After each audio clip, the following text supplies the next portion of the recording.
Hello everyone. आज हम लोग जो एक चैप्टर है दिशा दूरी और जिसको पढ़ते हैं रीजनिंग में, काफ़ी अच्छा टॉपिक है, काफ़ी सरल भी है, बट विदाउट प्रैक्टिस आप इसमें जो है टाइम कंज्यूम नहीं कर सकते हैं। तो टाइम बचत करने के लिए हमको क्या क्या टेक्निक्स का फॉलो करना चाहिए और कितने टाइप के क्वेश्चन होते हैं और उनको कैसे सॉल्व करते हैं, इस बात का ध्यान देना है। तो देखिए, सबसे पहले मैं आज आपको बता दूं कि दिशा, पहले दिशा के बारे में थोड़ा सा ज्ञान कर लो कि दिशाएं क्या होती हैं।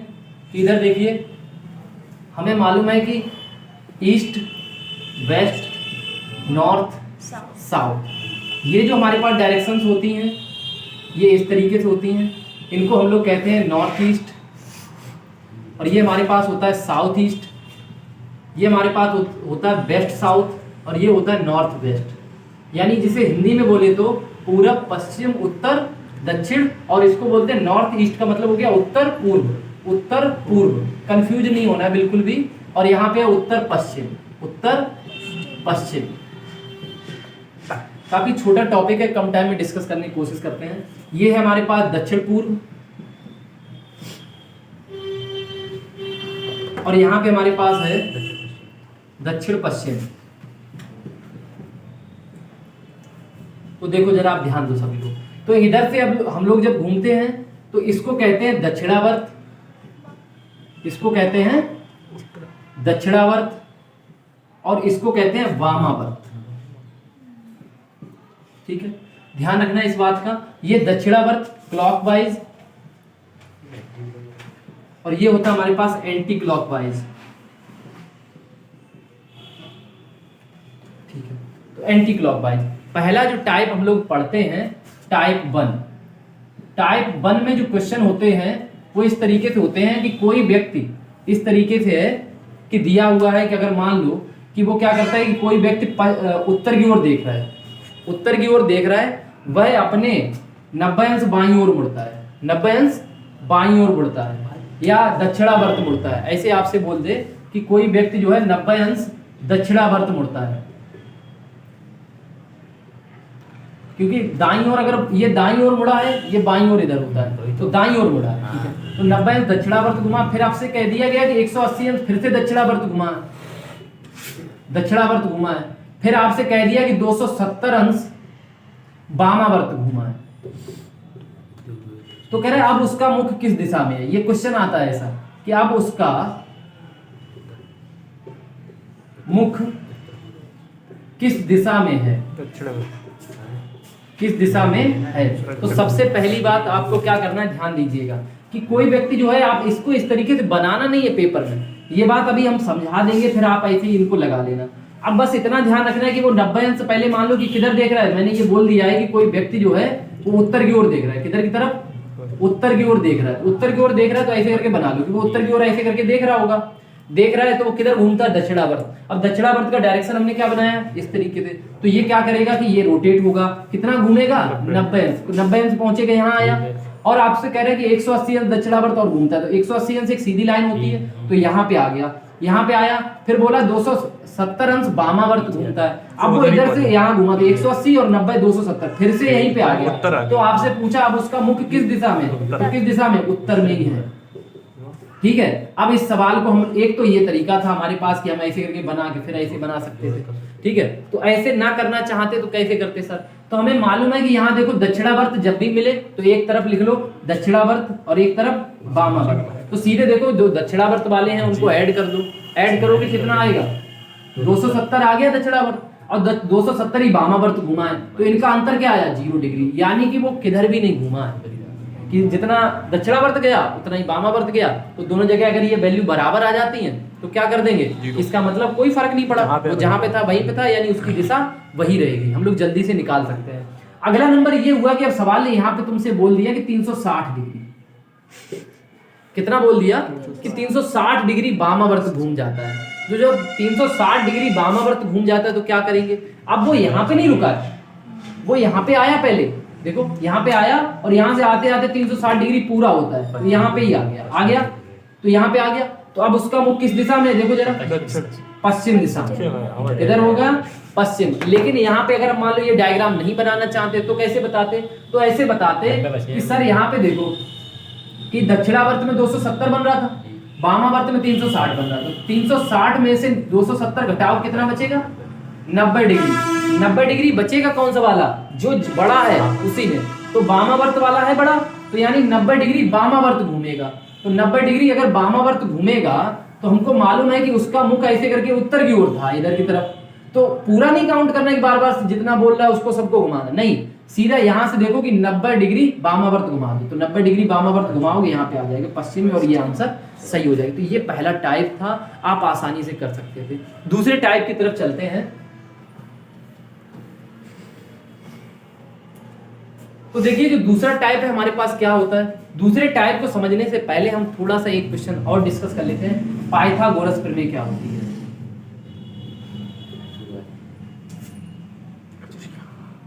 पाइथागोरस प्रमेय क्या होती है, जरा ध्यान दीजिएगा कि अगर कोई ट्रायंगल है आपके पास इस तरीके से बना हुआ है और उसका एक कोण समकोण है, समकोण का मतलब हो गया 90 अंश, तो क्या होता है कि इस भुजा को हम लोग कहते हैं कर्ण, इसको कहते हैं लंब। अगर ये कोण थीटा है तो लंब कहते हैं, ध्यान रखना इस बात का। थीटा के सामने वाली इसको क्या कहते हैं, आधार। तो पाइथागोरस ने इस बात को कहा था कि जो हमारे पास कर्ण का वर्ग है वो शेष दो भुजाओं के वर्गों के योग के बराबर होता है। यानी AC का वर्ग जो होता है वो बराबर होता है AB का वर्ग प्लस BC के वर्ग के बराबर होता है। ये बात किसने कही थी, पाइथागोरस ने कही थी। यहाँ से जरूरत पड़ती है इस चैप्टर में हमको दूरी निकालने के लिए, तो बहुत इंपॉर्टेंट टॉपिक है। अब इसमें हमको कुछ चीजें याद करनी पड़ेंगी। याद क्या करनी पड़ेगी कि ये एक तो ये ध्यान रखना है कि कैसे वर्गमूल निकालते हैं, ये ध्यान रखना पड़ेगा कैसे। जैसे मान लो कि अगर तुम्हारे पास तीन, ये हम कुछ सम इंपॉर्टेंट ट्रिपलेट्स हैं, सम ट्रिपलेट्स, इनको लिखे दे रहे हैं, ये याद कर लेना, बहुत काम आते हैं। कैसे कि अगर ये मान लो आधार, ये तुम्हारे पास अगर ये जो ये लंब है, ये आधार है, लिखे भी होंगे मैंने मैथ में आपको लिखाए हैं, तो मालूम है ये अगर लंब 1 है आधार 1 है तो कर्ण कितना होगा, √2 होगा। मैंने कहा था ऐसे करके रख के निकाल सकते हो। यहाँ 1 का वर्ग 1 का वर्ग 1 का वर्ग 1 1 2 हो गया, और ये वर्ग उधर आएगा तो वर्गमूल बन जाएगा। ऐसे हमने आपसे कहा था 3 4 5 का कहा था, फिर ऐसे कहा था 4 6 10 का कहा था, फिर किसका कहा था कि 8 10 8 9 8 का था नहीं, 8 का होता है 14 के साथ, नहीं 8 15 17 होता है शायद। 9 का 9 40 41, 8 15 17 होता है। 9 का 9 9 40 41, 40 41, 11 60 61, हाँ ये भी है एक, देखो 11 60 61, बहुत से हैं, मैंने ऐसे बहुत से लिखाए हैं। तो इनको जो है हम लोग लिख लेना, आप लोग जिसके नहीं लिखे हैं लिख लेना, ये बहुत काम आते हैं, क्योंकि जब आप दूरी आएगी तो आप इसको कम टाइम में कर पाओगे। चलिए अब हम आगे की तरफ चलते हैं, इस क्वेश्चन को डिस्कस करते हैं, क्योंकि इसमें सभी चीजें जो पीछे हम लोग पढ़े हैं उनका सबका रिवीजन होगा। तो चलिए देखिए क्या करेंगे हम।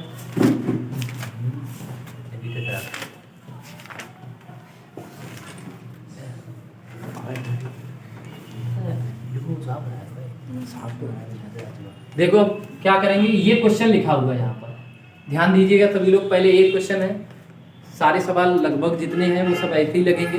तो देखो कह रहा है अशोक उत्तर की ओर चलना प्रारंभ करता है। तो एक पर्सन है, ऐसे करके लिखा, तुरंत बना लो, और उत्तर की ओर चलना प्रारंभ करता है। फिर क्या कहता है 40 मीटर चलने के बाद बाईं ओर मुड़ता है। ये 40 मीटर चल गया यहाँ तक, अब बाईं ओर मुड़ता है, तो उसका बायां, जब कोई व्यक्ति ऐसा जा रहा होगा तो उसका बायां इधर होता है, बाईं ओर मुड़ता है, मुड़ गया बाईं ओर, फिर 40 मीटर चलता है, यहाँ फिर से वो 40 मीटर चलता है। बात समझ पा रहे हो, 40 मीटर चलता है, और कह रहा है इसके बाद बाईं ओर मुड़ जाता है। फिर यहाँ से वो बाईं ओर मुड़ा तो ऐसे गया, बाईं ओर मुड़ जाता है और 30 मीटर चलता है। कितना चला मात्र, क्योंकि ये 40 अगर मान रहे हो तो 30 थोड़ा कम रहेगा, तो ये 30 मीटर चल गया यहाँ तक, तो 30 इतना हो गया, तो यहाँ ये 10 बच गया। फिर क्या कहा, मुड़ता है और 50 मीटर चलता है। देखो 30 मीटर चलता है, फिर बाईं ओर मुड़ता है। अब यहाँ पे तो आ गया वो, फिर बाईं ओर मुड़ा और किधर चला गया, 50 मीटर चलता है। तो ये तो 40 थी ना, तो 50 के लिए थोड़ा इधर आएगा, तो ये 10 एक्स्ट्रा आ गया, 10 एक्स्ट्रा। और यहाँ से यहाँ तक की दूरी कितनी है, 10, ये 10 है। तो तुमसे पता क्या पूछा है, तो कह रहा है कि बताएं प्रारंभिक बिंदु से कितनी दूरी पर है। तो प्रारंभिक बिंदु में वो कहां पे था, यहाँ पे ही तो था, यहाँ पे ही तो था, तो तुमसे यही दूरी तो पूछी है ये वाली। ये डॉटेड लाइन। तो तुम्हें याद है कि ये 10 है और ये ऊपर 10 है, तो ये भी 10 होगी। और हमने तुम्हें अभी क्या पढ़ाया कि अगर एक एक हो तो जो हमारे पास ये √2 होता है कि नहीं होता? तो जब यहाँ पे 10 होगा तो 10 10 10 √2 हो जाएगा। ठीक है, 5 5 5 √2 हो जाएगा। इस बात को समझ लो। तो हमारे पास जो दूरी है वो कितनी आ जाएगी? दूरी आ जाएगी 10 √2 मीटर।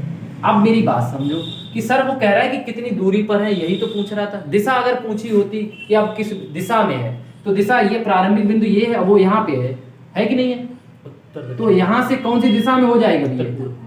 उत्तर पूर्व। अब देखिए ये क्वेश्चन था।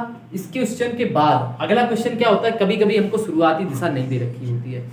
शुरुआती दिशा नहीं दे रखी, कोई व्यक्ति किधर भी चलना स्टार्ट करता है। अब किधर भी का मतलब कोई दिशा पता नहीं है, तो उसको कहीं से भी चला दो, लेकिन जब लास्ट मिलेगा ना क्वेश्चन का, वहां पे जरूर बोल देगा कि अब उसकी अंतिम दिशा ये है।